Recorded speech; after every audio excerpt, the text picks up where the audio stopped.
શું બનાવ્યું મમ્મી? ડુંગળી અને ભાવનગરી ગાંઠિયાનું શાક બનાવી લો.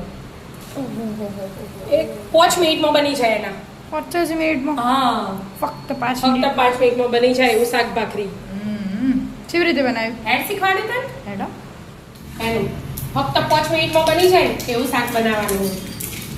ગરમીમાં વધારે રસોડામાં ઊભું ના રહેવું પડે. રાઈ લઈ લીધી, જીરું લઈ લીધું, હિંગ એડ કરી દીધી, અને આ લસણ અને આદુ અને આ ડુંગળી એક ઝીણી ડુંગળી સમારી દીધી. એકદમ ઝીણી સમારવાની એટલે ફટફટ ચડી જાય. હવે આને ચડવા દેવાનું.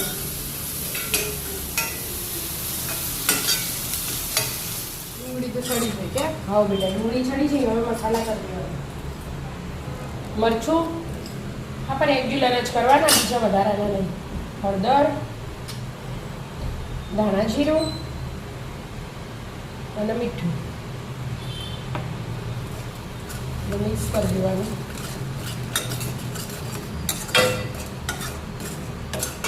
હવે કાશ્મીરી મરચું નાખવાનું.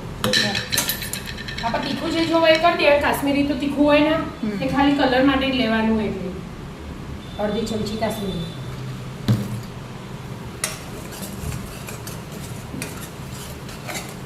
હવે મસાલા કરે. આ મસાલા બળે ના ને તમે ડુંગળીને ચડી લો એટલે આપણે પાણી એડ કરી દેવાનું. તેલ તો છૂટી જ ગયો. એક ગ્લાસ જેવું પાણી એડ કરી, પાણી ઉકળાય એટલે ગઠિયા એડ કરવાનું. ઉકળવા દો પાણી. હા, હવે અરે આવો ને ભાવનગરી ગઠિયા એ એડ કરી દેવાના. આપણે ઘરમાં શાક ખાવું હોય ને એ પ્રમાણે.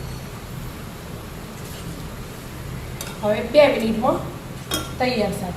એવું? તેલ છૂટશે. હા, તૈયાર છે. ચડી રહ્યું? હવે બેટા જો શાક તૈયાર થઈ ગયું મસ્ત. આ શાક બનાવતા હોય ને વાર ના લાગે છે રાખી. બરાબર.